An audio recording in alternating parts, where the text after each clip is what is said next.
আমি বলবো এনটিআরসি এর ভয়ঙ্কর নীতিমালায় হত্যার জন্য দায়ী। এটা আত্মহত্যা নয়, এটা হত্যাকারী। এই হত্যাকারী হলো এনটিআরসি। যতক্ষণ না আমাদের অধিকার আদায় হবে আমরা রাজপথে থাকবো। আমরা সমাজে মুখ দেখাতে পারছি না। আমরা 18তম শিক্ষক নিবন্ধনে চূড়ান্ত ধাপে উত্তীর্ণ সনদধারী শিক্ষক।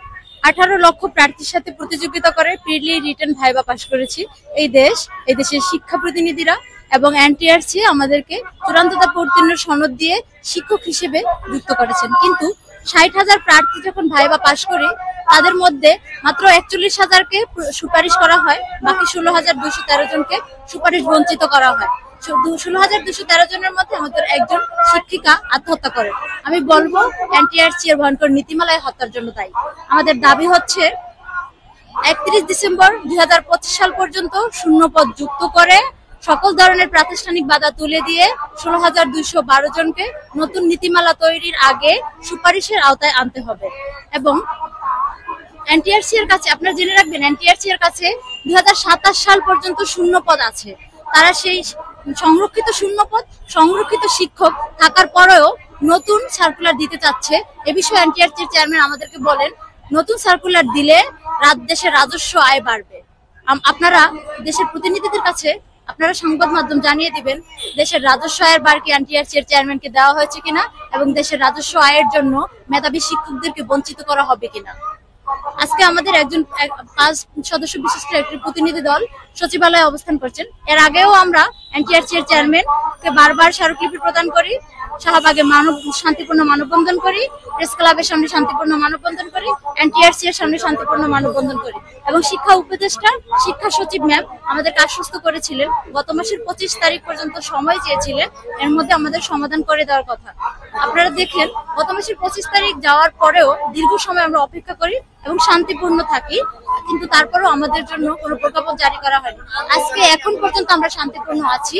আমাদের যে 5 সদস্য বিশিষ্ট প্রতিনিধি দল সচিবালয়ে আছেন, তারা যদি কোনো সেখান থেকে পজিটিভ নিউজ না আসে, যদি আজকে দিনের মধ্যে প্রজ্ঞাপন জারি না করা হয়, তাহলে আমরা শাহবাগ ব্লকেট কর্মসূচি দিতে বাধ্য হব এবং যতক্ষণ না আমাদের অধিকার আদায় হবে আমরা রাজপথে থাকবো।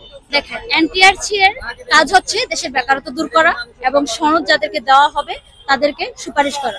যৌক্তিকতা আপনি দেখছেন না, আমরা 18 লক্ষ প্রার্থীর মধ্যে প্রিলি রিটেন ভাইবা পাশ করেছি। বিশ্বের এমন কোন কি নিয়ম এবং বাংলাদেশে আর কোনো কি নজির আছে ভাইবা পাশ করার পরে সুপারিশ করা হয় না?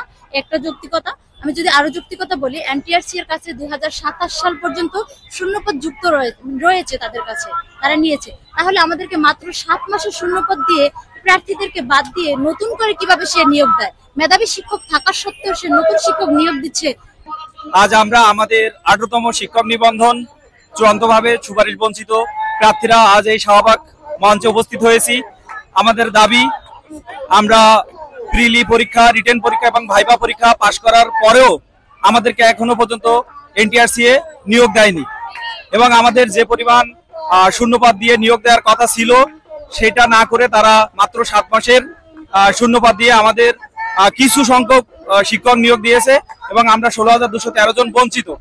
এবং তারা তাদের যুক্তি দেখাইছে যে পর্যাপ্ত পরিমাণ শিক্ষক আমাদের হাতে রিজার্ভ থাকার পরেও তারা 19তম সার্কুলার নিয়ে উঠে পড়ে লেগেছে, যেখানে আমাদের সনদের কোনো ভ্যালিড থাকবে না এবং তারা 19তমতে নতুন নীতিমালা করে নতুন ভাবে পরীক্ষা পদ্ধতি চালু করবে, যেখানে আমাদের সার্টিফিকেটের কোনো মেয়াদ থাকবে না। আমরা আর কোনো বিজ্ঞপ্তিতে আবেদন করার সুযোগই পাবো না। তাহলে আমাদের এই সনদের মূল্য কি? আমরা এই দীর্ঘ 2টা বছর এই সনদের পিছনে আমরা শ্রম দিয়েছি, সময় নষ্ট করেছি, তাহলে আজকে আমরা কেন নিয়োগ পাচ্ছি না? আমাদের নিয়োগ দিলে নাকি রাজস্ব খাত সংকট হবে, কিন্তু উনি 19তম সার্কুলার করে যদি নতুন শিক্ষক নিয়োগ দেয় তাহলে কি রাজস্ব খাত সংকট হবে না? আর রাজস্ব কালেকশনের দায়িত্ব কি আমিনুল স্যারের না অর্থ উপদেষ্টার? আমরা তো শূন্যপদের বিনিময়ে আমরা সুপারিশ চাচ্ছি। যে পদে আগে শিক্ষক ছিল সেই পদ বর্তমানে শূন্য রয়েছে, আমরা সেখানেই সুপারিশ চাচ্ছি। অর্থাৎ আমাদের যারা শিক্ষক সুপারিশ পাবে তাদের বাজেটেই আমাদের পারিশ্রমিক ধার্য রয়েছে।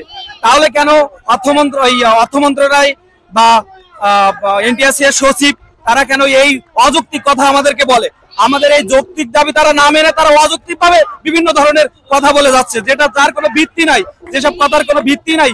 আমিনুল স্যার সেই কথা বারবার বলেই যাচ্ছে, এবং আমাদের দেশের যে সচিব শিক্ষা উপদেষ্টা তারাও আমাদেরকে বারবার আশ্বাস দিয়ে কিন্তু আমাদের আশ্বাসের কোনো প্রতিফলনই করতেছে না। আমাদের বারবার আশ্বাস দিয়ে তারা আমাদের সাথে বিশ্বাসঘাতকতা করতেছে।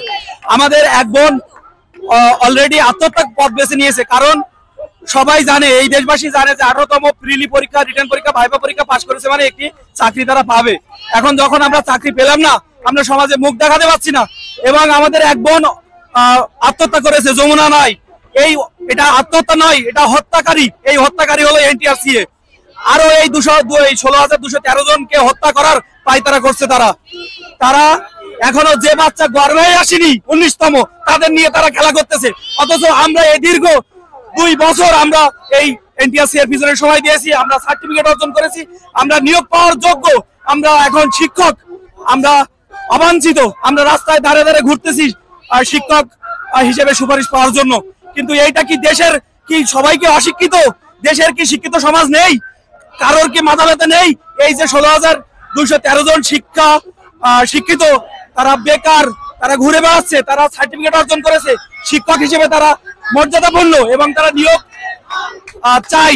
তাদের এই দাবি কেন তারা মেনে নিচ্ছে না?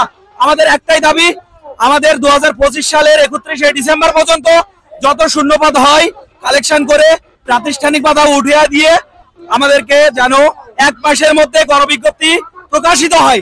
আর যত গণবিজ্ঞপ্তির মাধ্যমে নিয়োগ সম্পন্ন করে, ততক্ষণ পর্যন্ত আমরা নিয়োগ না পাচ্ছি, ততক্ষণ পর্যন্ত আমরা এই রাজপথ ছাড়বো না।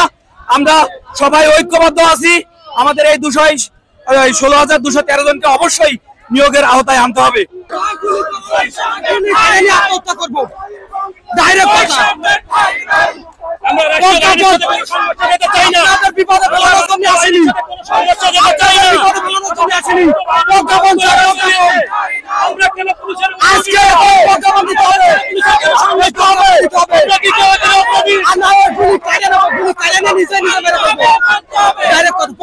আমরা চলে যাচ্ছি বাসায়।